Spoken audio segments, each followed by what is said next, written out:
Order this regularly scheduled meeting of the Community Development Committee of the Metropolitan Council for February 18th, 2020. We have a quorum of the committee. We might actually have full attendance today, I think, for possibly the first time this term. Yeah, in a while anyway. We'll see. But we do have a quorum at this time, so we can go ahead with our agenda. Committee members, you have an agenda before you. I'd entertain a motion to approve. So moved. Second. Thank you. Any additions, corrections, changes? Seeing none, all in approval, please say aye. Aye. Opposed? That carries. Also, you had an opportunity to review the minutes of the regular February 3rd, 2020 meeting of the Community Development Committee. Entertain a motion to approve those minutes. Move approval. Thank you. Second. All right. Any additions, corrections, discussion? Seeing none, all in approval, please say aye. Aye. Opposed? That carries. We will move into the business section of our agenda. The first item is item 2020-57, the now then 2040 Comprehensive Plan. And Mr. Wycheck will present. Welcome. Thank you, Chair Lilligren. I'm always impressed that you can pronounce my name so well. Yours is one of the few I actually get right. It's impressive. As the chair said, my name is Eric Wycheck. I'm a sector representative for districts 2, 9, and 10 in local planning assistance here at within the Community Development Division. And the consultant planner for the city of Now Then could not be here today. She would have liked to have been here. Her name is Liz Stockman. And we've worked very closely with her and the city for the last few years. Myself and the community development director went up there a few times, met with the city council, and we talked through a lot of different approaches to their plan. So I'm really pleased to be here today to present this plan. Thank you. This map shows the location of regional systems components within the city of Now Then. There are no principal arterials within the city. In terms of regional parks and trails, there's a slight variation. This map's a little bit different from the 2015 system statement. At that time, there were 2 search corridors, and in 2016, we actually had part of that search corridor transitioned into a planned trail, and that is the Sugar Hills Regional Trail, that one that runs from south to north there. The other search corridor, the east-west North Anoka County Regional Trail Search Corridor is still there. In terms of wastewater, the city of Now Then does not have any connection to our regional wastewater system, and there are no plans to connect to the system, certainly within the 2040 planning horizon. The city has about 1,500 septic systems and one community package system serving about 20 single-family dwellings.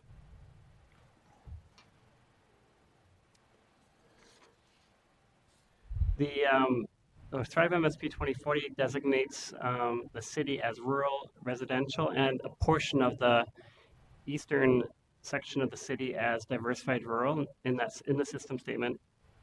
Now Then is located within the northwestern portion of Anoka County. It's surrounded by St. Francis to the north, Oak Grove to the east, the city of Ramsey, Elk River, and Livonia Township. And you'll see here that there's a revised community designation for the city of Now Then. The entire city will be revised to rural residential. And if you have questions on this community designation change, you'll find a lot of information, helpful information in the background section of the report.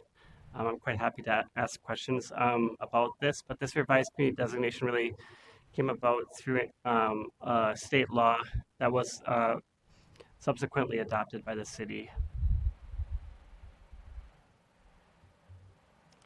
In terms of forecasted growth, Table 1, also within your staff report, shows that between 2020 and 2040, the council forecasts that the city will grow by 910 people, representing 500 households. There will be an increase of 180 jobs in the city at that same time. The city's existing land use map refers to Figure 3 in the staff report. The existing land uses in Nowthen are predominantly agricultural and undeveloped land at nearly 50%, with the second largest use being residential, comprising most of the rest of the land within the city. There are some small sections of commercial and office, industrial, and parks and open space, as well as a public land use as well. For the 2040 plan land use for the city, um, the plan is consistent with Thrive for land use and residential density policies for a rural residential community designation. Within the plan, the city guides rural residential land at a maximum development density of 1 unit per 2.5 acres in the rural residential permanent area. And that overall density across the city is about 5 acres. There's also a land use called the rural residential transition area, and you'll see that on the east side of the map. And that area has a maximum density of 1 unit per 2 acres. Now, because of that higher density in that area, the plan incorporates the council's flexible development guidelines, and that's referenced in the land use section and included in Appendix B of the plan. And the flexible development guidelines preserve natural resources and preserve open space, especially within this rural residential transition and the agricultural area of the city.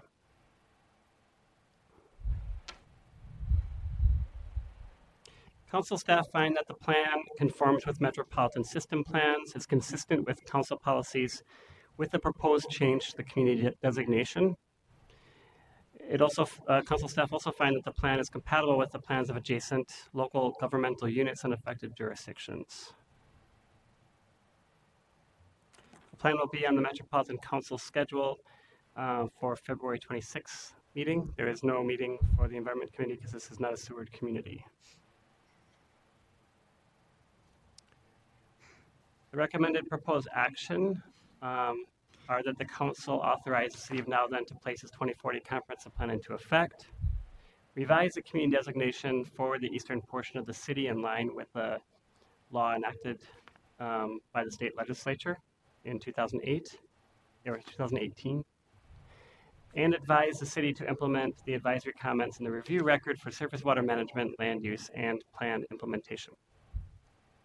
Quite happy to take any questions you might have. Thank you, Mr. Wojcik. Questions on that report? Councilmember Cummings. Thank you, Chair. Can you remind us how the name Nowthen came to be?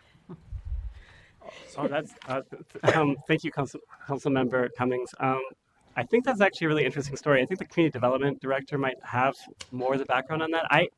I have an anecdotal version of that story, but do you know more about the it's an interesting story. It had to do with the telegram, wasn't it?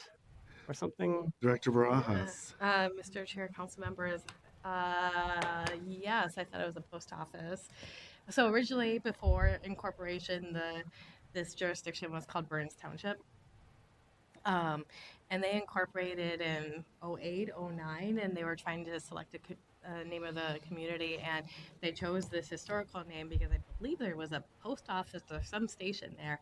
And when the person telegrammed or telegraphed that I've got this post now and would like to have a name for it, the person on the other line said, "So what are you going to call it?" And the gentleman responded, "Nowthen, I think it will be." And he said something, but they went with Nowthen, and that's what it was called ever since. That's very interesting. Thank you. Anything to add to that, Mr. Wojcik? That's what I understand too, but I wanted to make sure I got that right. Thank you. That's great. Any other questions on that report? Further questions? Seeing none, Mr. Wojcik proposes a series of actions authorizing the city of Nowthen to place its 2040 comprehensive plan into effect. Is there a motion to approve? So move. Thank you. Second? Second. One of those could be Ms. Vinkie. Thank you. Discussion on that motion? Any discussion? Seeing none, all in approval, please say aye. Aye. Opposed? That carries. Thank Thank you. you, Chair. We'll move on to our second business item, which is 2020-49, the Victory Memorial Regional Trail Master Plan Amendment from the Minneapolis Park and Recreation Board. Ms. Kinney will present. Welcome. Good afternoon, Chair Lilligren, Committee members, hi, my name is Tracy Kinney. I'm a senior planner at Regional Parks, and today before you is the Victory Memorial Parkway Theater Worth Parkway Segment Regional Trail Master Plan Amendment, and this is on behalf of Minneapolis Park and Recreation Board. The Victory Memorial Parkway Regional Trail is located centrally in our regional park system. This is shown in the left-hand image. This is figure 1 in your business item, and this trail is located in the cities of Minneapolis and Golden Valley, which is shown in the middle image. This is figure 2 of your business item. This is a 4.0 mile existing and unplanned regional trail. It's part of the Minneapolis Grand Rounds 40-mile scenic byway loop. The trail extends north from Theodore Wirth Regional Park on Victory Memorial Parkway to the Mississippi River along Laurie Avenue. The Victory Memorial Parkway Regional Trail has a 2004 council-approved master plan that includes 2.8 miles of trail located from Broadway Avenue to to the Mississippi River along Laurie Avenue. There is a remaining Theodore Wirth Parkway segment. This is shown in the right-hand image. It is 1.2 miles of existing unplanned trail with corridor land that's located between Theodore Wirth Regional Park and Broadway Avenue. Through this master plan amendment, the Minneapolis Park and Recreation Board is requesting to add the 1.2 mile of existing Theodore Wirth Parkway segment and associated trail corridor land to the Victory Memorial Parkway Regional Trail Master Plan. Here is the redevelopment plan before you. It's oriented east. It's oriented so that north is to your left and south is to your right. There's a concept here for improvements to the trails and roadways, intersections, natural resources, and other amenities, and wayfinding. For the trails and roadways, there are existing and new improvements for the trail. There is an existing parkway, a regional trail, which is shown in red, a secondary pedestrian pathway, which is shown in blue, and these all three will be improved and maintained. There are going to be some new improvements, which include pedestrian links to the surrounding neighborhood, bike enhancements at the Crosstown 26th Avenue, which is directly in the middle and to the north of this, to the east of this map. And then there is the mountain bike loops and cross-country ski trail loops. Next, intersection improvements, both to your left and right of this on this map, the south and the north. There are two intersections that will be improved for safety, and that is the Golden Valley Road intersection, and then the Parkway Laurie Broadway interchange. The Golden Valley intersection will be improved with the LRT Blue Line rail, or the Blue Line Extension Light Rail project. The other interchange will be looked at for pedestrian, bicycle, parkway, motorist accommodations in the future. For the natural resources, there will be existing and new improvements. The tree canopy and historic conifers will be managed and preserved. There will be new plantings that will naturalize the ground cover with a variety of vegetation. There are going to be some proposed improvements to existing and new amenities. The existing parking lot at 26th Avenue North will be improved and maintained, and there will be a new open-air shelter at the foot of the sledding hill for winter and summer use. And finally, wayfinding. There will be existing and new wayfinding added to the Theodore Wirth segment that will be consistent with the Grand Rounds standard signage found throughout the Minneapolis Park and Recreation Board system. Estimated costs for this project include $4.5 million for development, $20,000 for annual operations. The $4.5 million for development includes $1.5 million for landscape improvements and $3 million for new and improved amenities. This includes the walking paths, multi-season shelter, mountain bike trails, and signage. And with that, staff proposes that the Victory Memorial Parkway, Theodore Wirth Parkway segment, Regional Trail Master Plan Amendment is consistent with the 2040 Regional Parks Policy Plan, Planning Strategy 1, and other council policies, including Thrive 2040.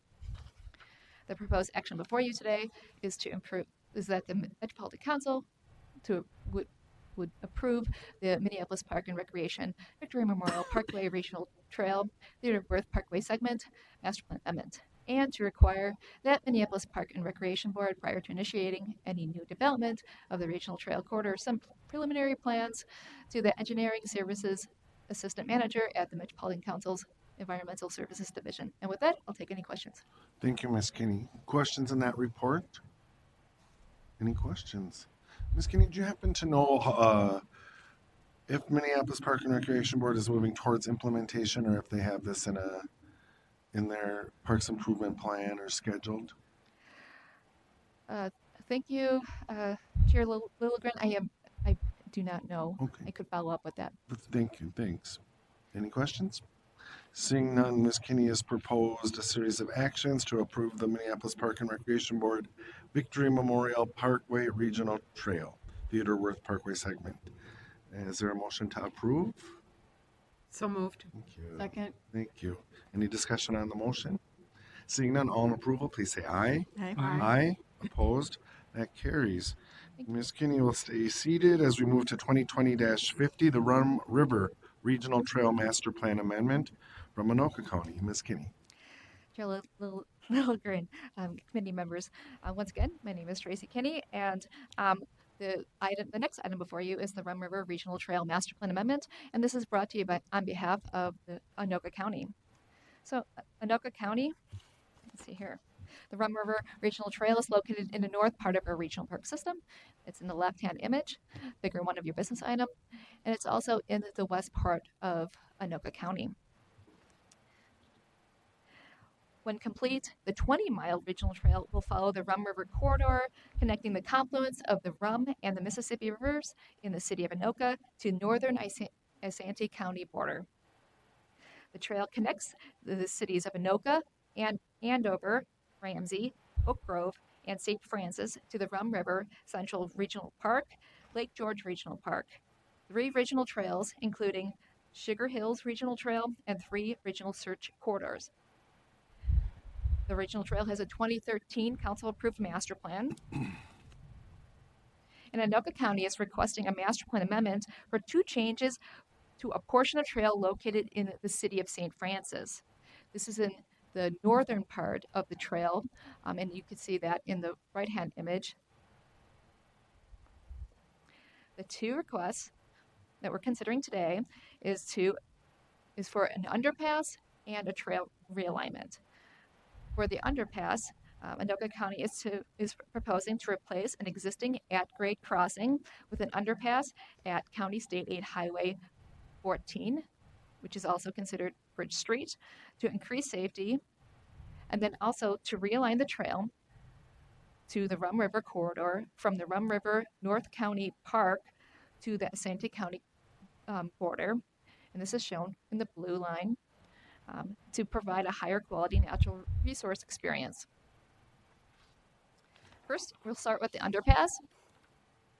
The proposed trail underpass will address safety concerns related to the current at-grade crossing at Bridge Street. Bridge Street is a 2-lane, 40-mile-an-hour roadway. The proposed project will remove the existing at-grade crossing and reroute the regional trail from the roadway to under Bridge Street, and this is shown in that dashed red line. Once under the bridge, the trail will connect the existing regional trail within the Rum River North County Park, and that's the north part of that trail. The remaining trail leading up to Bridge Street will continue, and it will connect to the northwest Sugar Hills Regional Trail, which is in the brown thin line going from east to west. No acquisitions for this project are requested because the county owns the land, and then with the council approval of this request, the underpass is scheduled to be completed in the next 3 to 5 years. But this, of course, is depending on funding. Next, the trail realignment. So as you can see, the existing trail alignment is shown in dashed red, and the proposed alignment is shown in blue. It has 2 segments and an alternative. The first segment see if it'll work. Popped up right here in your the white circle. This is an existing 0.2 mile, 8-foot wide separated city trail. This trail will be widened to 10 feet within the existing road right of way, requiring no acquisitions. The remaining trail, goes all the way to the Sandy County border. This is the second segment. It is a proposed 3-mile, 10-foot wide trail, and it would be adjacent to the Rum River with 2 proposed scenic overlooks and some rest stops. And then this segment will be located 75 to 100 feet away from the river to prevent visual and bluff impacts. There is an alternative route, and the alternative route was a combined effort between Anoka County and Isanti County in the event that Isanti County cannot achieve the easements that they would need north of the county along Rum River. So this would be a 10-mile wide trail that orients the trail away from the river to the east and then connects up to Verdon Street to exit the county, then to the north.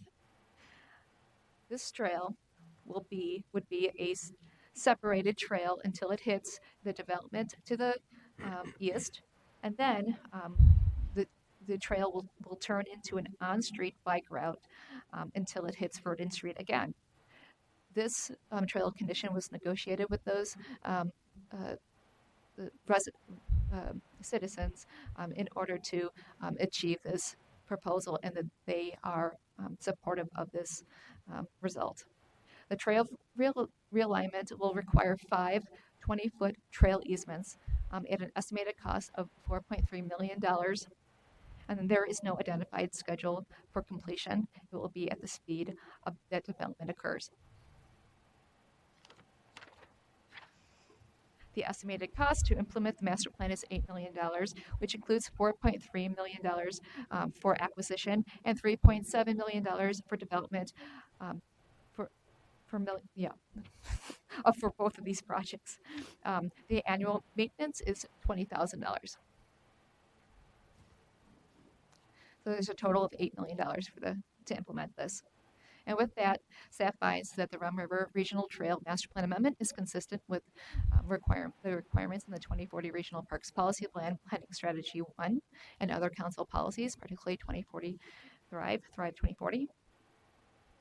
And the proposed action before you is that the Metropolitan Council approve the Anoka County Rum River Regional Trail Master Plan Amendment, and then to advise the county to consider the additional suggestions regarding placement and design of the trail contained at the end of this report. And I should note that the Metropolitan Parks and Open Space Commission did approve this item and the previous item unanimously at their February 6th meeting. And with that, I'll take any questions. Thank you, Ms. Kinney. Questions on that report? Any questions? Seeing none, Ms. Kinney has proposed 2 actions to approve the Anoka County's Rum River Regional Trail Master Plan Amendment and advise the county to consider the additional suggestions. Is there a motion to approve? I'll make that motion. Thank you. A second? Second. Thank you, Councilmember. Any discussion on the motion? Seeing none, all in approval, please say aye. Aye. Aye. Opposed? That carries. Thanks, Ms. Kinney, and you're Thank you. still up for the next item. Hello. And being joined by Ms. Vandergrift. It's the 2020-58 Equity Analysis Requirement for Regional Park and Trail Master Planning. Ms. Kinney. Okay, third item. Chair Lilligren, committee members. Today I am joined with Darcy Vandergrift, Welcome. Principal Researcher in Research, and today's before you is a business item for the equity analysis requirement for master plans. This was an information item that the committee considered at their January 21st meeting, if you recall. And as you recall, that there was the 2018 update of the 2040 Regional Parks Policy Plan added the expectation to create an equity analysis requirement to address equity priorities at the onset of planning, in contrast with the implementation or funding phase of the project through the equity toolkit. The requirement is designed to ensure that questions of who benefits and who is affected by the development of a regional recreational resource will be included in all regional park and trail master plans. Thank you for your comments on the information item on this topic at the committee's January 21st meeting. Darcy will discuss this in slightly more detail, but we followed up on all of your suggestions and recommendations. We reached out to the implementing agencies and asked if they needed assistance with their boards on this item, and we had limited response, with only Washington County requesting a presentation after the council approved the requirement. So I just wanted to update you on that right away, in case you're thinking about it. So we're coming before you today for your approval or your consideration of the equity analysis requirement. The Metropolitan Parks and Open Space Commission unanimously recommended approval of the requirement at their February 6th meeting. And then with your recommendation, this will come before the council on February 26th. With council's approval, the requirement will be implemented 3 months after that, and master plans received in June will need to address the requirement. So to briefly review, the equity analysis requirement will be used in the master planning process. The fourth item on this, which is identified on the fourth item on this slide, it is one of 4 main Metropolitan Council Regional Park System equity initiatives. The equity analysis requirement is an equity lens for park and trail master plans. Park and trail master plans are high-level, long-range development visions. And with that, Darcy will now review the collaboration process in creating the requirement before you this evening. Great. Ms. Vandergrift, welcome. Thank you. Good evening, Chair Lugren, council members. It's my honor to be here before you again this evening. We just spoke last month, so I wanted to just give you a little bit of an update. This slide will look familiar. As Tracy highlighted before, we have several points in our parks and trails system where we consider equity, and we've done prior work in developing those, and we engaged in a collaboration process last year where we met with all 10 implementing agency planning staff and also with directors in one-on-one meetings and also in group meetings. We also met with Equity Advisory Committee and with Mpos to compile advice and write the draft. Then we had a process of shaping and refining where we took the draft back to those stakeholders and heard their advice and made further revisions. And then you'll remember that we came to you last month with the information item, and you offered some helpful suggestions and advice that we're going to talk about here in a moment. And so now we are at the point of the approval and the piloting process. So we're requesting a recommendation for approval this evening. And then if the full council approves it, we will be implementing the equity analysis requirement with technical assistance and a process of advising with the implementing agencies, and it will be implemented with all master plans coming to us after June 1st.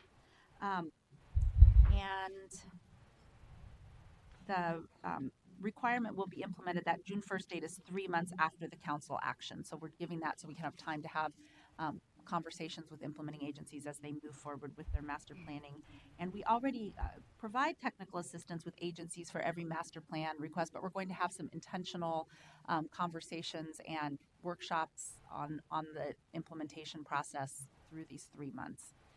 So let me turn now to the advice that we heard from Mpos and the implementing agencies. This is a slide that you've seen before. I will talk about it briefly, and then I would like, with your permission, to turn to talking a little more about what Mpos feedback we heard when we presented the draft as a information item, and then also the advice that we heard from you, and sort of summarizing that. So as I said, we have looked at this slide before. On the left, you'll see in our initial seeking of advice, what Mpos told us that they really wanted an equity analysis requirement that was meaningful and measurable in its outcomes, and that had expansive public participation, best practices around staffing and historical context, community engagement, and understanding demographics of the areas and the users around park and trail master plans, and also accountability and transparency throughout the process. The implementing agencies also were wanting meaningful, measurable outcomes, and they felt it was important that we knew that we needed to understand each agency's context when talking about an equity analysis requirement in park and trail master planning, and that we really need to build on the successes that they have created, but extend those opportunities for change, that this is an opportunity to both take advantage of opportunities that are there and recognize progress, and that there are differences across those 10 agencies is something that they wanted to make sure that we knew. So we took this advice, which is greatly distilled here, but we took this advice into account when we drafted the equity analysis requirement, and then we brought that to the implementing agencies and to Mpos, and then last month to you as an information item. And the additional advice that Mpos gave us was that we really needed to hone in on some language that was very intentional in centering what our priorities were in creating an equity analysis, to have very careful language that would really increase public impact on decision making to the greatest extent possible. And at the February meeting, we received some additional really I thought very authentic engagement from Mpos members to talk about this is a process that we're all learning from and developing, that this is going to ask for growth from Mpos, from the implementing agencies, and from council staff. And so that they were very enthusiastic about this possibility. We had a conversation about that. And we heard really important advice from you as well. Tracy responded to some of that already, that we need to understand each agency's context and engage local governing bodies. And we did, and as Tracy explained, make an offer to meet with boards from the implementing agency or to provide information. And Washington County took us up on that offer. We'll be meeting with them at their annual meeting. The Met Council meets with Mpos or with Washington Parks and Open Spaces every November, and they asked us to please focus on the equity analysis requirement for that. And that you also gave us some very helpful advice to consider technical advising on how to discuss and report historical context in master plans. And we are working on that piece right now, and that is an important part of the technical advising that we'll be doing. And that really you expressed the hope that implementation will be a collaborative process, and I hope that we've demonstrated with you throughout our engagement with the implementing agencies and with Mpos and in our conversations with you that we really do see this as a collaborative process throughout. So with that, I think I will turn it back over to Tracy, who will briefly review the equity analysis requirement draft with you. Thanks, Darcy. So I will present to you the draft equity analysis requirements. The full text is on page 3 of your business item. The proposed analysis is an examination of the public engagement process and outcomes for stakeholders by race, ethnicity, national origin, income, ability, age, and other pertinent characteristics. The requirement is organized into a series of 3 questions. The 3 parts include project data, public engagement and participation, and evaluation summary. The project data section asks questions of scope and context, including what are the boundaries and demographics of the public engagement area? What is known about future stakeholders, underserved populations, and how the region's history created present-day inequitable outcomes? The public engagement and participation section asks questions about participants' engagement and the learnings from the public participation process.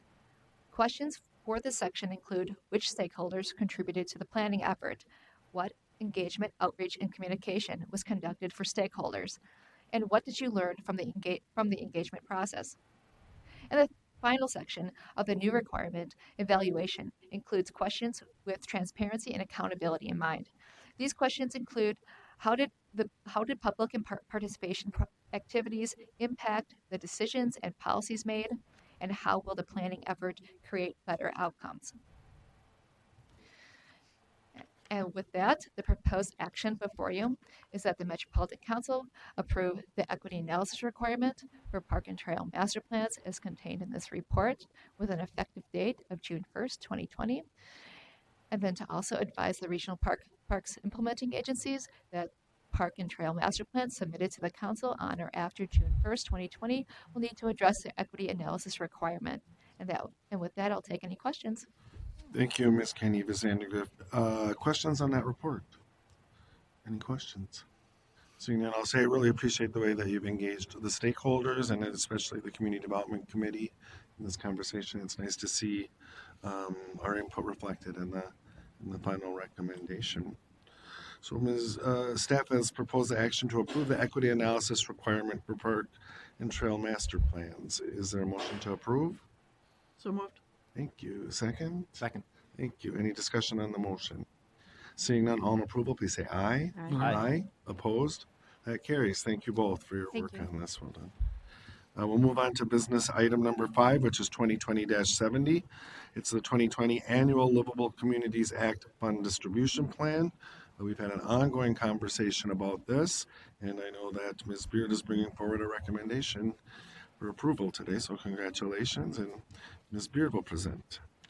Thank you, Mr. Chair, members of the committee, and thank you for all your wonderful engagement and feedback over the past couple months as I have jumped into this role and into this piece of this role. And I have to take a moment to just thank the staff sitting behind me, Marcus Martin, Stephen Klimek, and Hannah Gary, who absolutely made it possible for me to learn what I had to learn in time to have these conversations with you. So Thank you all for your this work. is representative largely of their efforts. Thank you. Except for any errors or things you don't like. Those are my ideas.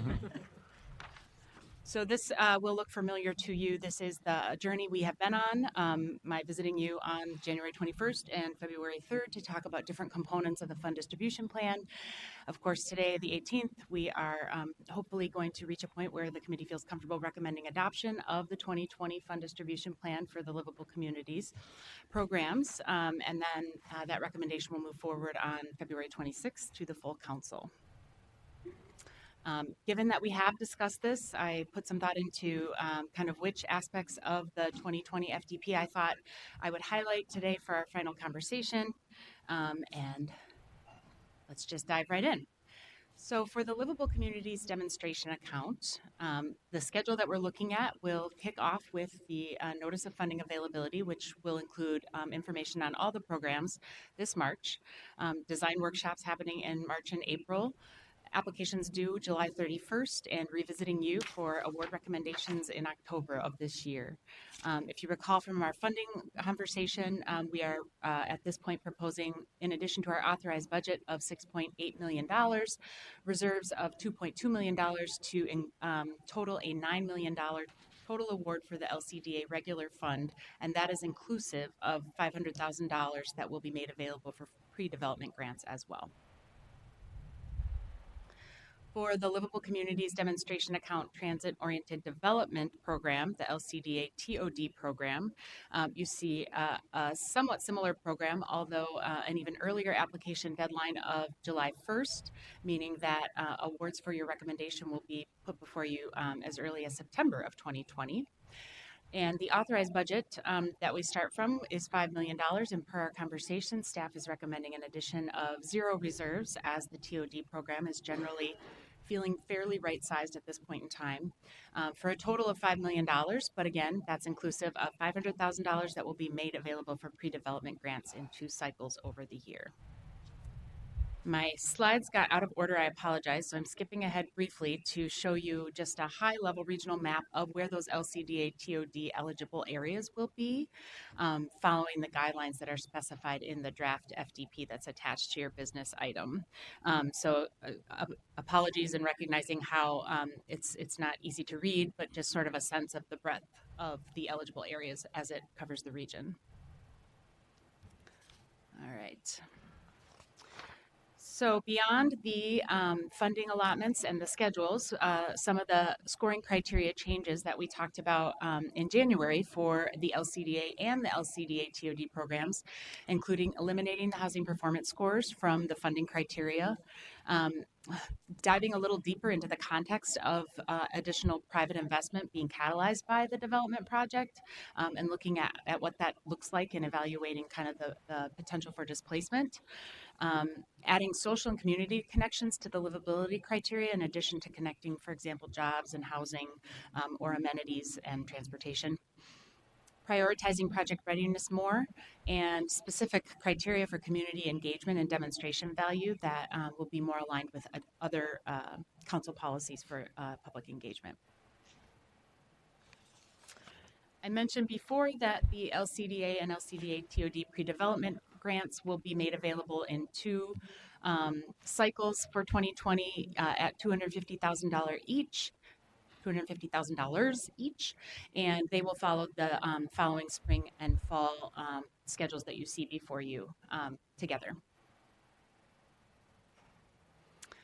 In terms of pre-development scoring criteria changes, what we mainly looked at was clarifying that the pre-development activities, if they didn't necessarily provide outcomes, they could also be competitive if they provided assessment to address the feasibility of providing those outcomes that would make a project competitive for full development grant awards.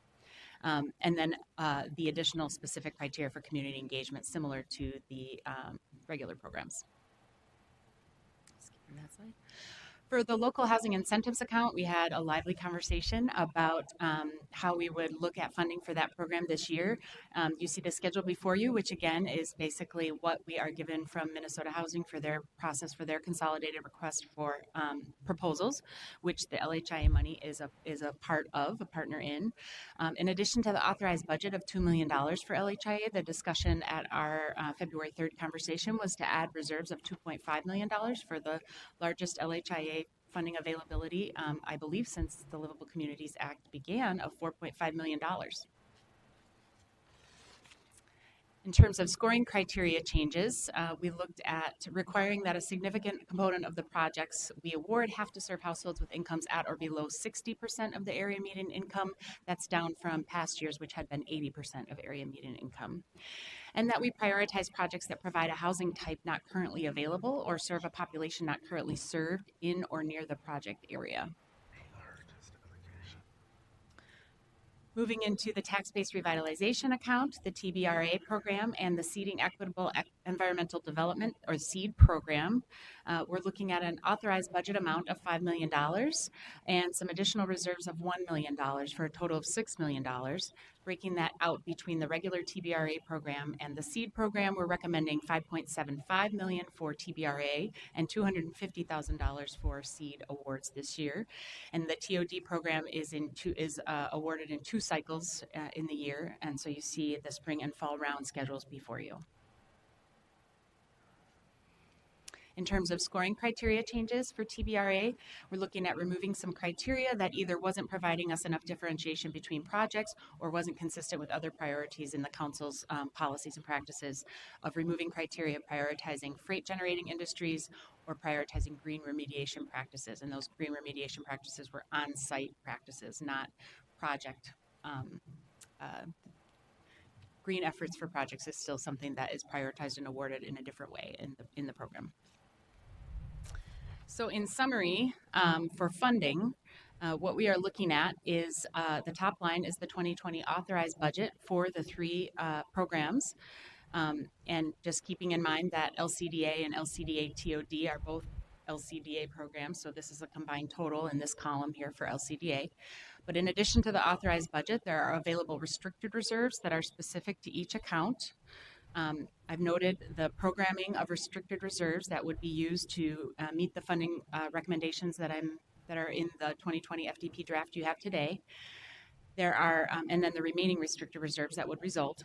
And then you see the available unrestricted reserves that can be used in any of the accounts, and the allocation of those into the LHIA program, which didn't have any restricted reserves, and then the resulting remaining unrestricted reserves left as well for your additional review. So with that summary table and a summary of the scoring criteria and the schedule for 2020, staff is recommending that the committee approve the 2020 annual Livability Communities Fund Distribution Plan. Thank you, Ms. Beard. Questions or discussion on that report? Councilmember Lindstrom. I guess thank you for the report. I'm curious about the green remediation and why would we not prioritize that? It seems like something we would want to prioritize. Is that a barrier for people, or what's happening there? Ms. Beard. Thank you, Mr. Chair. Councilmember Lindstrom, I didn't do a great job of explaining that, and so I'll take a second attempt at that. And if you have deeper questions, they're probably best answered by Marcus Martin. But the green remediation practices we're looking at are like specific practices on site during the actual remediation, like ways that the project would use on site practices, for example, you know, silt barriers for exactly how I'm already probably not doing the best job ever. So, you know, the TBRI program is for cleanup, investigation, or remediation. It is inherently green, but the practices used on site sometimes can have an influence on green remediation. My understanding is that we simply weren't seeing any kind of differentiation in applications of the use of some of these fairly minor practices on site that made a difference in how the project was implemented. Thank you. Apologies to explains it. Marcus. Yeah, I no. can't see his face behind me, but it's probably cringing. No, he's giving you the thumbs up. A thumbs up. You got a thumbs up for Mr. Martin, so good job. Further discussion on that report, Councilmember Lee. Thank you, Mr. Chair. Ms. Beard, how will our the past applicants, whether they got a grant or not, how will they be notified of this of these changes, and or should we just email this PowerPoint to our constituent officials? Or thanks. Ms. Beard. Mr. Chair, Councilmember Lee, could I ask a clarifying question? Yeah. How folks will be aware of the final FDP for 2020 when it's completed? Mhm. Mr. Chair, Councilmember Lee, generally the fund distribution plan it's certainly a public document, and we will put it up on the website the day after it is hopefully approved by the full council. But generally that has served as the more kind of internal policy direction piece. The application guide and the applications themselves contain even more detailed information, and that has been traditionally what we send out to developers and cities to notify them of this year's round. We do have a comprehensive list over the years of contacts, and of course all participating cities will be notified when the FDP is final, and then when the applications are public and final as well. Okay, thanks. Thank you. And building on Councilmember Lee's question, Ms. Beard, or perhaps Director Barajas, I think one of the big pieces is the historic high allocation for LHIA. And so I'm just wondering if we have a way of communicating that. I think that's exercising good leadership within the region, that we're more than doubling our usual contribution. And so Ms. Beard or Director Barajas, is there a way, are we planning to communicate that? And yeah, please. I would say, Mr. Chair, council members, we work very closely with our communications department and often put out press releases as part of the notice of funding availability. And certainly this would be something notable that we would both include at the early in the process for the notice, as well as later this year when the council actually makes recommendations for those awards. Great, thank you. Thank you. Mr. Chair, if I could add, staff were at the Minnesota Housing Kickoff for their consolidated request for proposals last week, and we sort of hinted that we were excited and hopeful for a pretty large LHIA contribution as well. So we've sort of set the stage for the folks that are deep in the weeds of the super RFP as well to know that the LHIA contribution to the RFP will be greater than usual. Thank you. Further discussion on this report? Further discussion? Seeing none, again, I just want to thank you, Ms. Beard, and your team as well for your work on this and for really engaging this committee in this work. It was a very satisfying process, at least for me. The proposed action is to approve the 2020 Annual Livable Communities Fund Distribution Plan. Is there a motion? Second. I'm sorry, so moved. Second. Thank you. Discussion on that motion. Any discussion? Seeing none, all in approval, please say aye. Aye. Opposed? That carries. Congratulations. The final business item before us is 2020-71. It's the Metro HRA homework starts with home funding application approval. And Ms. Smith will present. Welcome. Thank you. Good afternoon, Mr. Chair and members of the committee. For the record, my name is Terry Smith. I'm the director of the council's HRA. And this first one is kind of a fun one to bring to you because I'm hoping we can bring in some more money to serve more families. But my request today is asking for your approval to submit a Homework Starts with Home application. Little bit of background, Minnesota Housing is offering $3.5 million in housing trust funds for a Homework Starts with Home program. This is only the second year they've offered these funds, so it's sort of a new opportunity for us. But the program is focused on addressing student homelessness, and so it promotes collaborative efforts between housing agencies, government agencies, and school districts to assist students and their families experiencing homelessness with success in all areas of their lives. The program supports investment in place goals. So you may recall when Lisa came to you before you with our work plan, the HRA has a work plan item to develop some investment in place strategies to assist families in potentially areas of concentrated poverty with success. So this initiative helps support that. Under this application, Metropolitan Council HRA would be the lead applicant.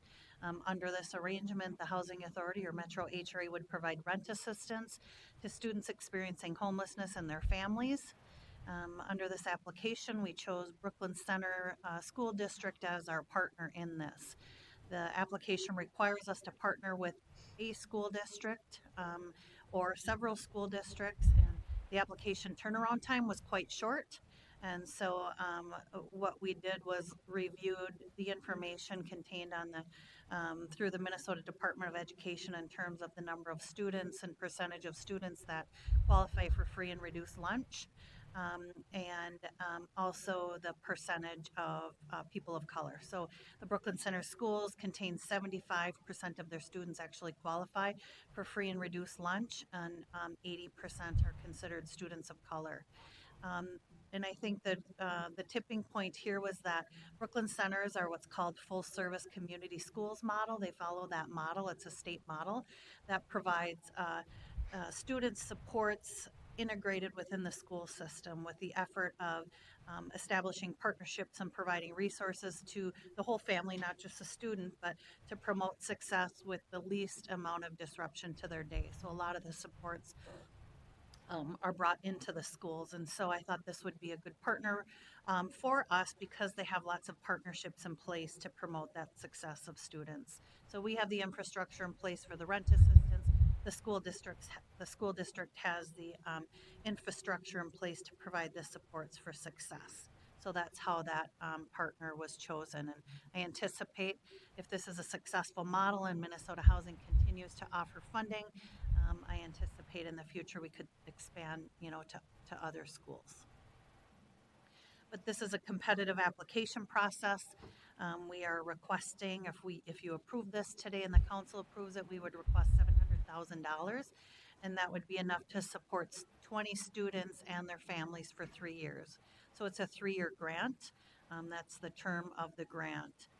At the end of the 2-year term, we would propose then that any families that continue to have a need for rent assistance could then be transitioned to the Housing Choice Voucher Program so they could keep rent assistance and remain stabilized. So the timeline for this is applications are due on March 2nd. On May 2nd, Minnesota Housing anticipates making funding awards. The grant contract execution would be August 1st when the program would start. And then the program would run through September 30th of 2023, so a 3-year grant period. I will say it's very competitive. I think they only awarded 5 last year, and I think they got 40 applications. So it's very competitive, but we think we have a good application because a lot of that is demonstrating that you have partnerships to assist the students, and I think that can be the case to get up running quickly because the Brooklyn Center schools have the supports in place for the students already, and we'd just be pairing the rent assistance with that. Ms. Smith, can I ask a question there, Yes. if you please? Thank you. You said this is the second year of this program for Minnesota Housing. Was it the same amount the first year, 3.5 million? Mr. Chair, it's a good question, and I can't remember, but I can get back to you. Okay, thank you. Thanks. We did not apply last year. Sure. I'm assuming it was fully subscribed. Yes. Yeah, thank Over. you. Thank you. Councilmember Vento. Thank you, Mr. Chair. Ms. Smith, is there any federal funding in this mix? Ms. Smith. Mr. Chair and Councilmember Vento, no, this is State Housing Trust Fund money. But one of my dreams over the last couple of years has been to establish a partnership with some of the school districts within the region to help students experiencing homelessness, and that our federal flexibility doesn't allow that at this time. And so the timing of this, I think, is good because it gives us an opportunity we may not otherwise have. Yeah, Councilmember. Mr. Chair, Ms. Smith, I think this is another one of those opportunities for us to work with our congressional delegation. 30 plus years ago, 33 years ago, when this legislation was, when the Federal Homeless Act was enacted, I know for a fact that the House author, big focal point for him had to do with students. And having been a junior high science teacher in South Minneapolis, he wanted very much to make sure that there was stability for the students and their families as it related to school. And he recognized from that classroom experience that it was hard enough on kids and their families to be going through the uncertainty of homelessness, but then to add to that, having to move schools and deal with all of those challenges really made it difficult. So I think that we have a great opportunity to help the Housing Finance Agency and the school districts in a partnership to get more federal attention for this. Several years ago, I had the opportunity to meet the one and only staff person in the U.S. Department of Education who works on homelessness. It amazed me that there was one staff person in the U.S. Department of Education dealing with homeless students and their educations. I was stunned. And my guess is it's not going to get any better unless we can really draw attention to it. So I just hope that we can kind of help lead that effort. Thank you. Further Councilmember Lee and then Councilmember Chambliss. Thank you, Mr. Chair. Ms. Smith, I have one question and then one comment. My question is, are these just high school students or are we talking about college age students too? And that ties into my comment. 2 weeks ago, Representative Rick Hansen invited me to a town hall in South St. Paul. And there was a professor from Inver Grove Heights there, Inver Grove Hills Community College. And she talked about the issue of housing insecurity and food insecurity for some of the students that come to her class. And I forgot her stats, but it was something like 2/3 or close to half of the students that go there are homeless or experience housing insecurity. They're couch surfing. It's a really heartbreaking number. And so if you could clarify, would post-secondary students qualify as well? Ms. Smith. Mr. Chair, Councilmember Lee, this program is targeted to children age K through 12th grade. Okay. So up through 12th grade. Okay, thanks. Thank you. Further discussion, Councilmember Chambliss. Thank you. I'm really glad that Met Council is looking at so many ways to support the homeless community. And we're being very innovative, and I think we have a good shot, I hope, at getting our application approved. And hopefully we can communicate this amongst the other efforts that we've done in the council to support families and those that are experiencing homelessness and unsheltered. The more that they know that we're doing, the more other organizations and agencies can replicate, seek to apply, and we can all work together and partner on this issue of homelessness, which is great. Thank you, Councilmember Lindstrom. Well, thank you, Mr. Chair. This is a great program indeed. I'm familiar with the efforts taking place in Ramsey County on this program, and so if there's an opportunity in the future, say, as hopefully they'll have funds available next year or the year after to continue this, would encourage you to connect with the Suburban Ramsey County Family Collaborative that's heavily involved in homework starts at home in Ramsey County. And Brooklyn Center looks like a great school district, a perfect partner. We're asking for $700,000. There's 3.5 available. So we're asking for about whatever the math is there, a quarter of the money that, right. 20% or so that's available. Hopefully, if they come back and say, "Hey, gosh, we'd love to give you $500,000," and we then could assist 16 students or 15 students. Are we in a position to say yes to something like that? Ms. Smith? Mr. Chair, Councilmember Lindstrom, yes, absolutely. We'll take what we can get. We arrived at the 20 number in partnership with the school district, just thinking that's what we maybe have capacity to serve in this initial period. We'll take what we can get. Thank you. Yep. Councilmember Vento. Mr. Chair, Ms. Smith, would it be possible to have nonprofit partners? Ms. Smith? Chair Lilligren and Councilmember Vento, absolutely. Thanks. Councilmember Chambliss? Oh, yeah, I just had a question. You mentioned if we have the capacity or if that is a factor. If we had more capacity, could we help more people, or what is needed to remedy that? Ms. Smith? Chair Lilligren and Councilmember Chambliss, I think a couple of things went into this thinking. This is a brand new program for us, so it's new.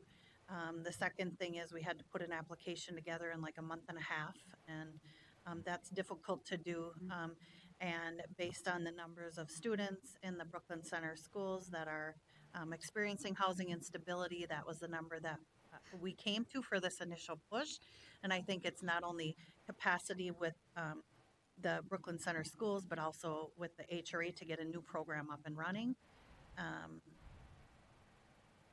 So if your question is, could we serve more if we had more capacity? I think the answer is probably always yes. I felt like this was a good starting point for us. Okay. Thank you.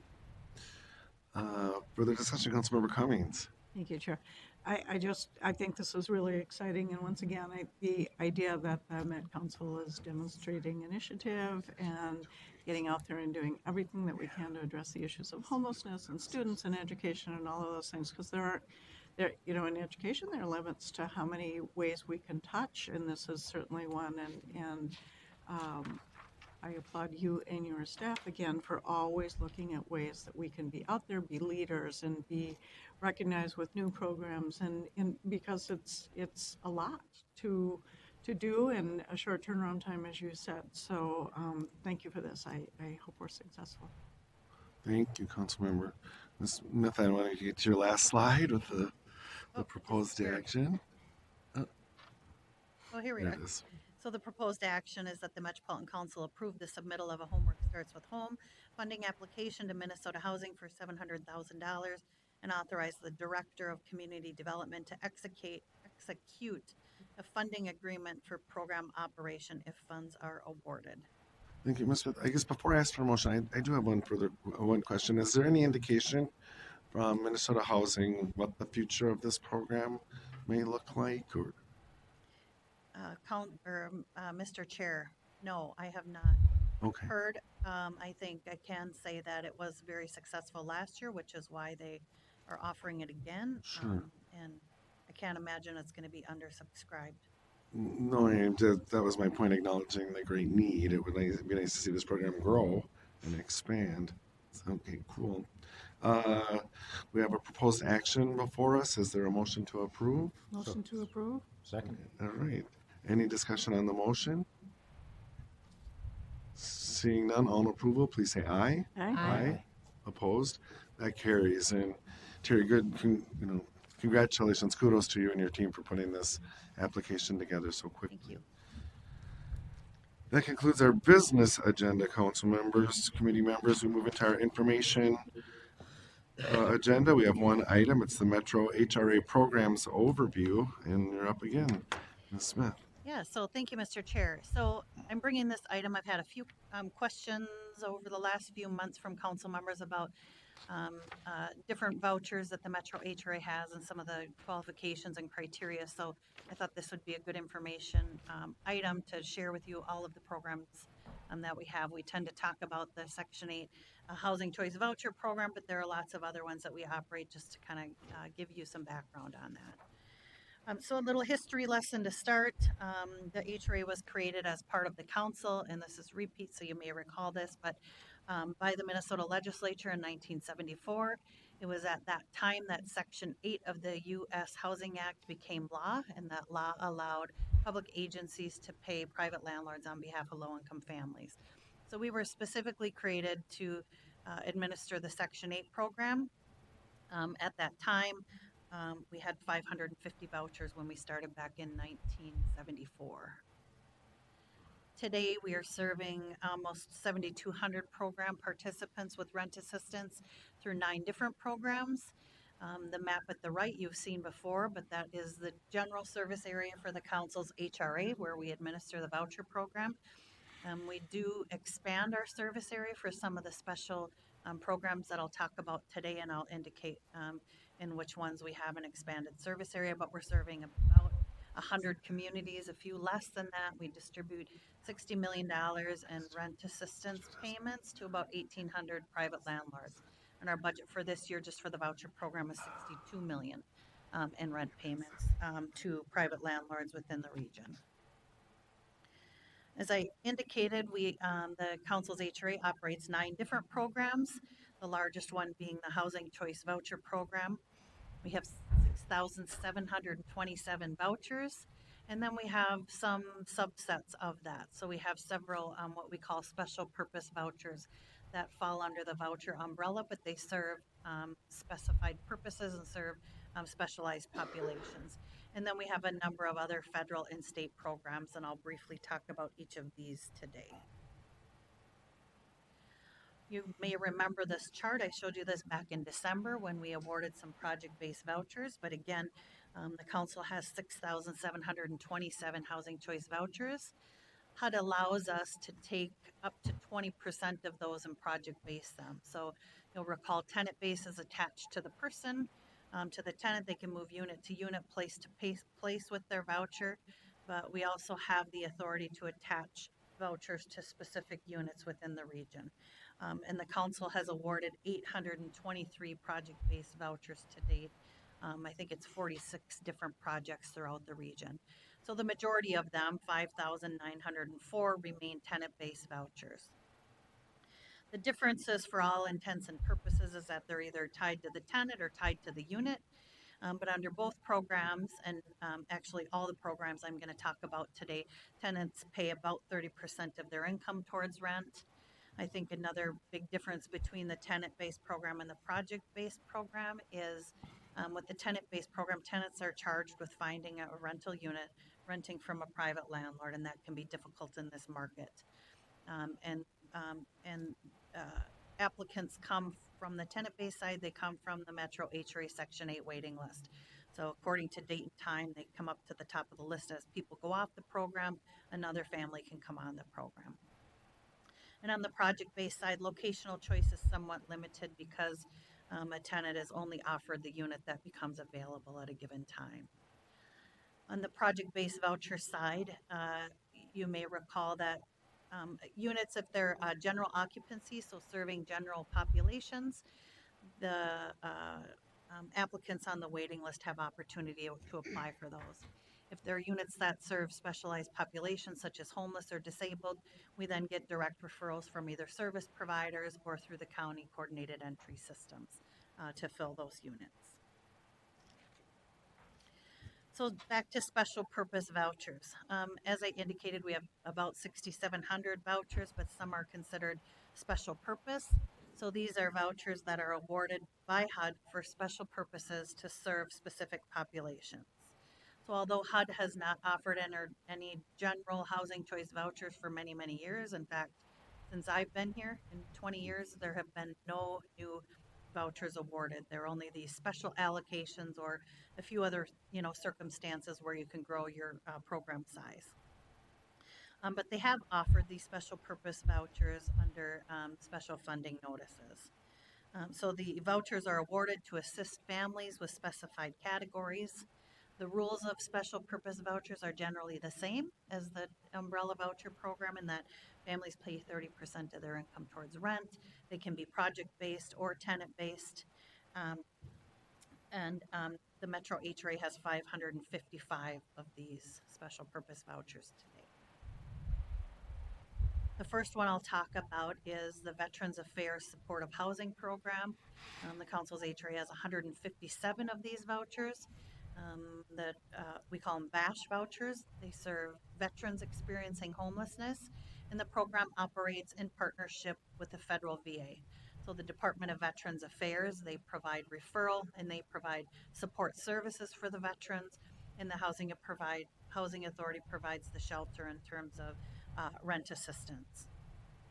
The majority of these are tenant-based, so they're connected to the veteran, and that's 137 of them. But we did attach 20 of these project-based vouchers to a Fort Snelling site that's operated by Common Bond.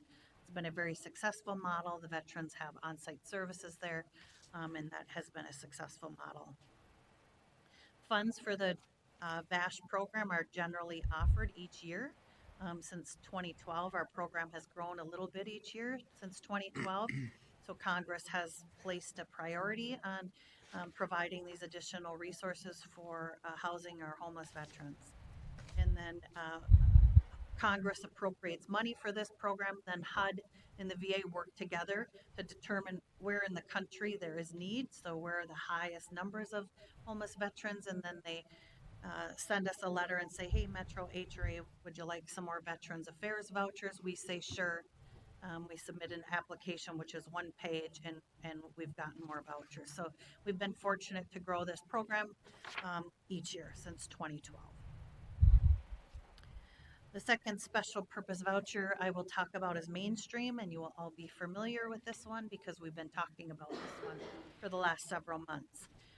This is a program where HUD has awarded and offered funding for these vouchers in 2018 and 2019, but prior to that had been many, many years. So this is another pot of money where Congress has prioritized this population, and these vouchers serve non-elderly people, so between the age of 18 and 61, people who are experiencing homelessness and must have a disability, somebody in the household.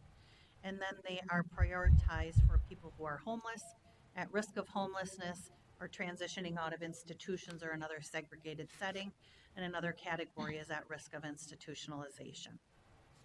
They're a competitive application process, so council submitted an application in 2018, and we were awarded 89 vouchers, you will recall. And then we submitted another one in 2019, and we were awarded 67 additional vouchers. So that's a total of 156, excuse me. And the vouchers have been awarded. So in your funding application, you know, the broad population is homeless, at risk of homelessness, aging out of institutions, but then we narrowed that to target the vouchers to people experiencing homelessness and using the transit system as temporary shelter. And so our first 89 were awarded to serve specifically that population in partnership with the Metro Transit Homeless Action Team. And then the second pot of vouchers, 47 of them will continue to serve homeless transit riders, and 20 will serve Anoka and Carver County families and individuals that are meeting the homeless, at risk of homelessness categories. Referrals for this program. So a lot of the special purpose vouchers, they don't come through the traditional waiting list line. In many cases, we receive direct referrals. In this case, they will come as direct referrals from the Homeless Action Team, Anoka and Carver County service divisions, and coordinated entry. There is no money in the 2020 federal budget for additional Mainstream vouchers, so we were disappointed to see that. So there will not be an opportunity in 2020 to apply for more. Another program that we operate is called the Family Unification Program. We've operated this program, I think we got this initial award of 44 vouchers in the late 90s, so a long time ago. HUD has not offered additional funding notices for the FUP program. I think they issued one in 2010. We applied, we didn't get any, and it's been quiet ever since, but they did offer some FUP vouchers in 2019, which we applied for. This program serves families with whom the lack of adequate housing is a primary factor in reuniting a family.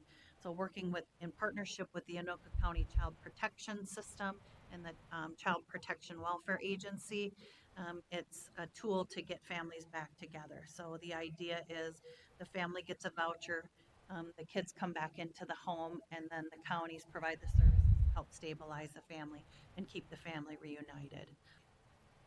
Again, we get direct referrals from the county on that, so families don't come through the traditional waiting list for this program.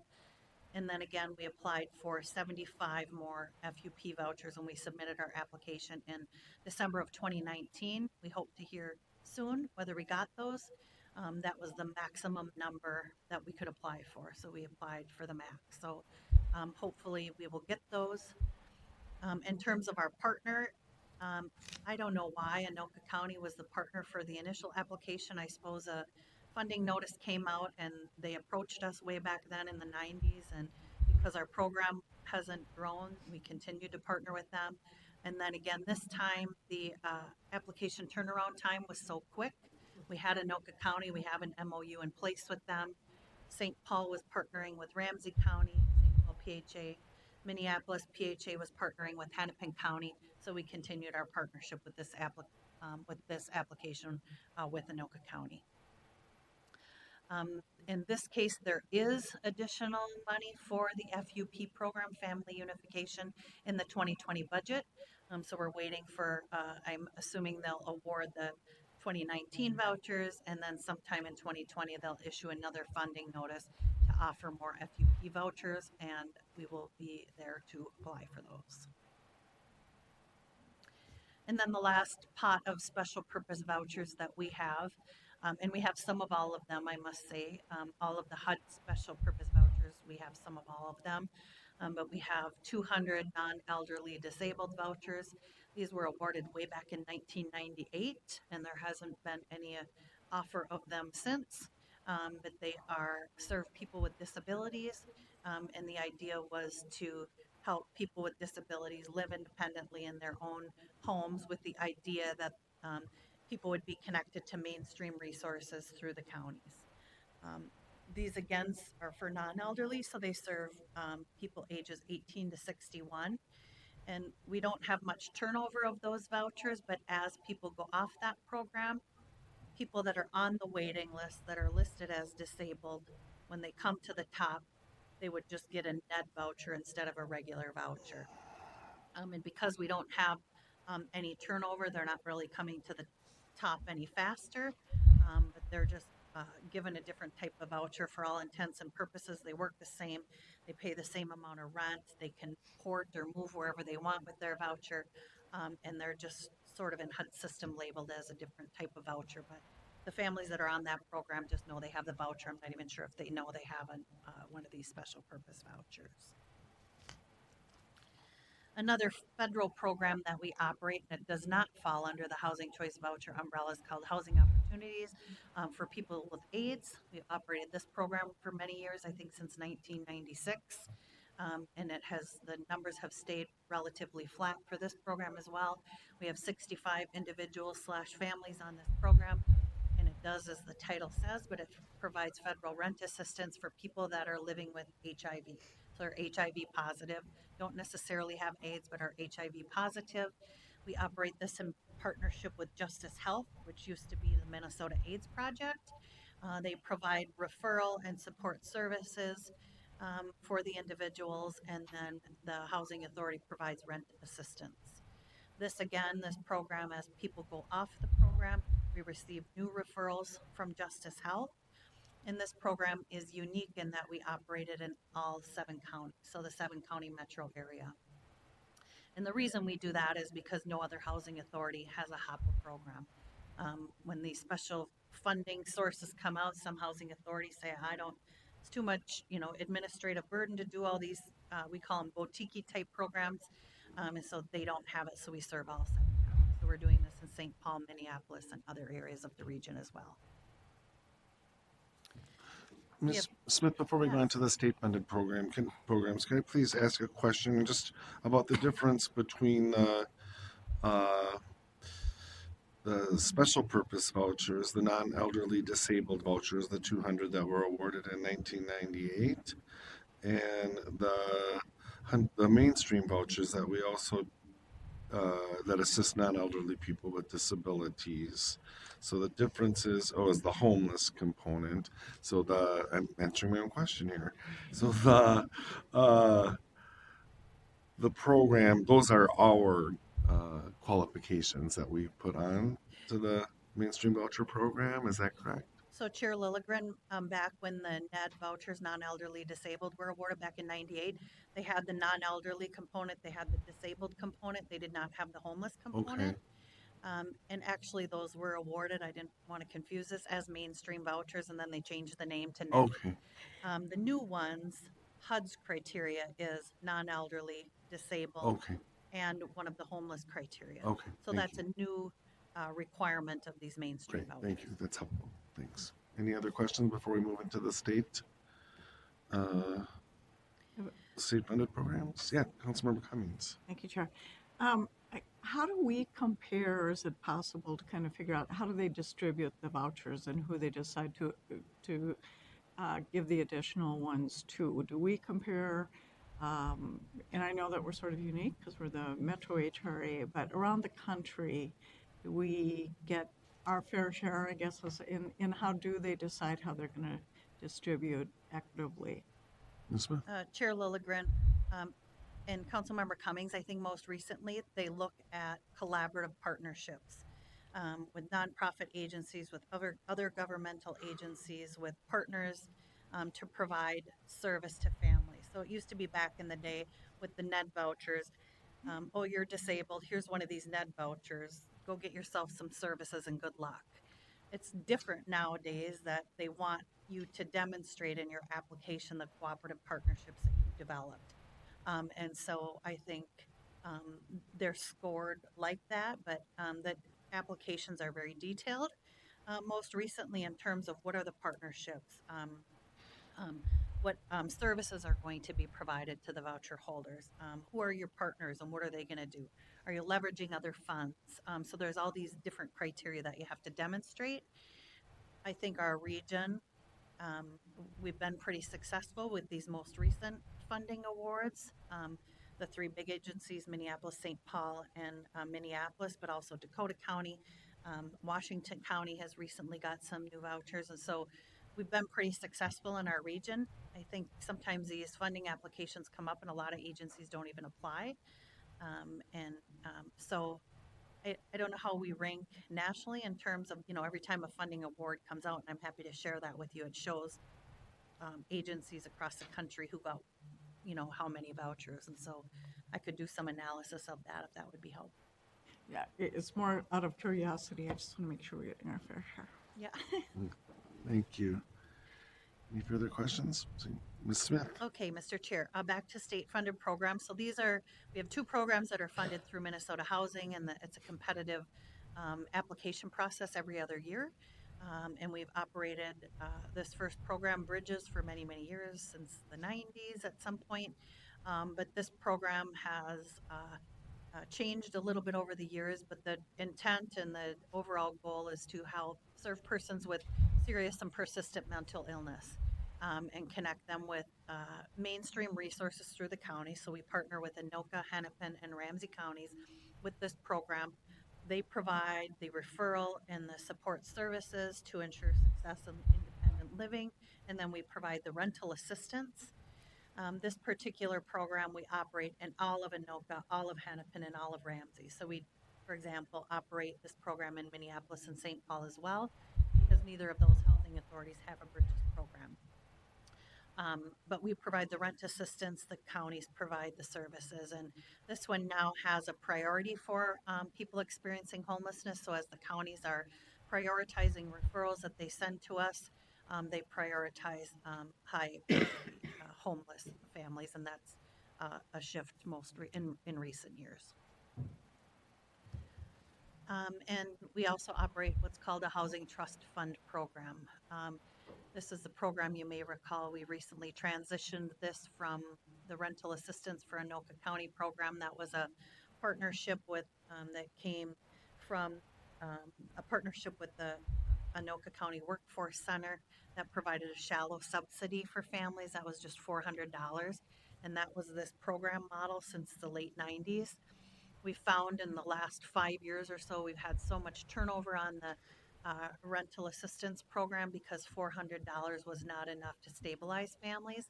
And so they were losing their housing because they couldn't afford it, and we just couldn't keep them housed. It was always funded under the Housing Trust Fund program, which the rules now have changed. And the goal of that program is to serve people experiencing homelessness. So just with this last grant period, we transitioned that program to serve what the program was intended to serve, which is people experiencing homelessness. We're still partnering with Anoka County, but instead of giving them the $400 shallow subsidy, we changed the rent assistance formula so that families now pay 30% of their income towards rent. And we're hoping that will help the existing families be more successful. And then as we bring new families on that are experiencing homelessness, the likelihood of success increases. We had been working with our partners at Minnesota Housing for a couple of years to retool this program, and that just happened starting October 1st. So we're pretty excited about that. And this is just a side note, the Family Affordable Housing Program. You'll recall, I think about a month ago, I was here and gave an overview of this program. These are the council-owned housing units. The council owns 150 units of housing, and these operate under the project-based voucher program. So part of the 823 here are 150 units owned by the council. The remainder of those units are privately owned in all different communities, all different unit types, etc. Under that program, we own 150 units. We have a separate waiting list for that. So people that are interested in that program, we open a waiting list separately, market it. When did we open that last, Jennifer? Was it 2017? 2017, when we opened the Section 8 waiting list yeah, 2017. Okay, so we opened separately from the Section 8 list, and people can apply for different areas. So we separated the region into 4 quadrants, and people could say, I'm interested in living here, here, here, or all of them. But these are scattered sites in 3 counties, 11 cities. The program operates very smoothly. We have a private management company that does all the day-to-day management for us, fills the units, fixes the toilets, pays the bills, collects the rent, shows the units, etc. And they're single-family homes, duplexes, and townhomes, 2 to 5 bedrooms, so serving families, no single units. And then finally, that's our program. So that's 9 programs, including the special purpose vouchers. All of them have a little bit different rule and criteria, but for the most part, it's all federal funding. 97% of our funding comes from the federal government through congressional appropriations and flows through HUD, U.S. Department of Housing and Urban Development. This is this year's budget number for subsidy for just the Section 8 program is $62 million. And then we get $5 million in administrative fees for all of the voucher programs. So for every unit we have under contract in a given month, we get a fee. So we have all of our vouchers in use. That means we maximize our fees. A question from Councilmember Chambliss. Thank you, Chair Lilligren. Yes, I have a question about it's back to the previous page on the scattered sites. Mm-hmm. How did we pick those sites? I noticed that some of those areas, like in Hennepin and Ramsey County, are the more affluent areas, and that helps, spread out the affordable housing. I'm just wondering if that was intentional, or what's the history behind that? Ms. Smith. So Chair Lilligren and Councilmember Chambliss, I can send you a link to the info item I did maybe a month ago on this, because we went into this in detail, but we had a unit selection criteria that was established in terms, so we purchased units on the open housing market. We had a realtor, we went out and looked for units, but we worked with cities that and used this as a tool to help them meet their affordable housing goals. And so we had a development manager, director at the time, and she went out and met with cities, and talk to them about using this as a tool to meet their affordable housing goals and needs. And so that was intentional. Yep. There were some cities that said, no thanks, you're not coming to our city. And so we do have cooperation agreements with these cities. So some said no, some of it was intentional, some of it was where the units were available. That's good. I'm hoping that we can get more cities to say yes and find incentives for that. Thank you. Councilmember Lee. Thank you, Mr. Chair. Ms. Smith, I have a question about the mainstream vouchers. We dedicate 20 to Anoka and Carver. Is that 20 each, or is that 20 total? And how did we come about the number 20? Ms. Smith. So, Mr. Chair and Councilmember Lee, when we submitted our first application back in 2018, before the transit concept came up, we had already planned to submit an application in partnership with Anoka and Carver counties, because St. Paul again was going to partner with Ramsey County, Minneapolis PHA was going to partner with Hennepin County. And then when the Metro Transit partnership came up, and it was the height of sort of in the midst of people using the transit system as temporary shelter, I think a week before the application was due, we added the transit partnership in there. So we already had Anoka and Carver in there. We asked for 300 vouchers. Then when the vouchers were awarded, we only got 89. And we determined at the time that we needed all 89 to serve homeless transit riders. So we didn't give any to Anoka and Carver County. So I assured them at that time that if another NOFA came out, another funding notice, that I would include them as a partner. And so the second time around in 2019, we included them as a partner along with transit again. And then when we got I can't remember, I think we asked for 500 vouchers. We asked for a lot, but we got 67. We just had some internal discussions about what's a fair split. Those are, smaller counties. The need is greater in the core, although I don't want to say suburbs don't have the need, because they do. So we arrived at 10 each for each county, and that was in negotiation with the counties, with internal leadership here. Okay, thank you. Thank you. Any further questions? Oh, I'm sorry, Councilmember Cummings. Thank you, Mr. Chair. What's the, for the landlords and the project-based vouchers, what's the commitment for keeping their unit affordable? Ms. Smith. Mr. Chair and Councilmember Cummings, we typically do 20-year contracts for those.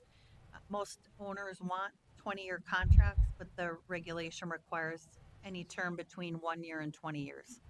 So if an owner is new and they want to try out a 5-year contract, we would let them do that, but we typically have 20. Thank you. Thank you. Councilmember Vento. Mr. Chair, Ms. Smith, I have a question about the Bridges program. I'm aware of some nonprofits that I know for sure provide supportive services, and I don't know if they also provide housing, or if they get the vouchers in partnership with the council. For example, the Guild. Ms. Smith. Mr. Chair and Councilmember Vento, there are nonprofits that have Bridges vouchers. Okay. Again, no, Mental Health Resources has some. They also have a voucher allocation. Guild may have some Bridges vouchers. So that's excuse me, Mr. Chair, that's above and beyond the 150 that we have. Ms. Okay, good. I was thinking that the number seemed really small for a metropolitan area as big as ours, so, yeah, okay. Thank you. Any further questions? Ms. Smith.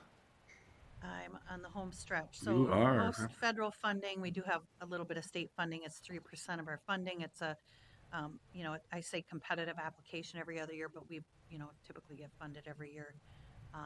And we get a fee for each voucher, regardless of category, for the people that we're serving. And that's what I have for you today. Great. Thank you. Any further questions or discussion? Questions for Ms. Smith? Councilmember Vento.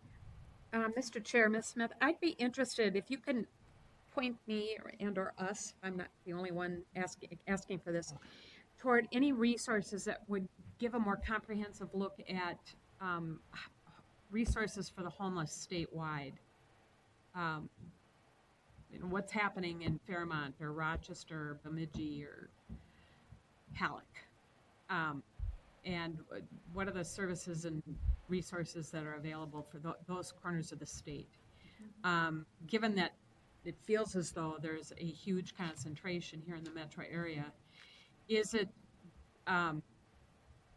that driven in part by the lack of resources in other parts of the state? So, Thank you. Thanks.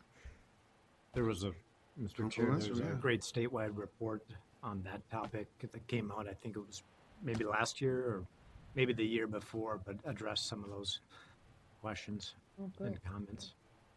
I'm sure you can zip it around to everybody.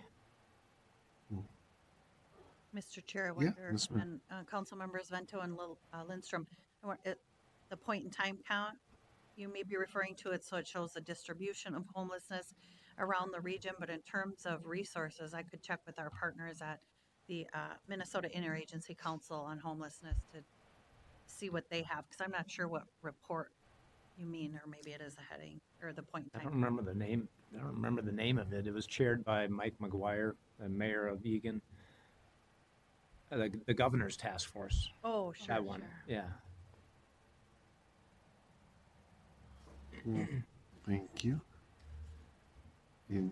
Just committee members, and to your point, Councilmember Vento, so I was invited to chair the advisory committee of the Minnesota Homeless Fund. And so 75 projects went through that very, very quickly. I think 45 of them, I don't have the data right in front of me, were sort of qualifying projects from all across the state. And so I had kind of a crash course in the different systems and needs throughout the state. It's very different as you move out into the more rural areas. There are not place-based shelter. It's very scattered. It's very different system. So that as communications are being put together around the Minnesota Homeless Fund right now as well, and I think we'll learn something, or at least see sort of a statewide snapshot from that work too. Mr. Chair, the evolution of these programs and the increased emphasis on supportive services, just, I'm remarkable, and it's encouraging. Councilmember Cummings and I, most of you have already heard this, spent a few hours with a couple of the members of the HAT team, Ms. Smith, and kudos to your folks involved with the HAT team. That is just amazing. But one of the things that struck me was not only do many of the homeless need the shelter, they also need those supportive services desperately. And without the supportive services, homelessness is just tragically going to be a way of life for them. So Thank you. kudos. Further discussion or questions for Ms. Smith? No, thanks very much for the report and for all of your work. I mean, it's just so amazing. Seeing no further business before this committee, we're adjourned.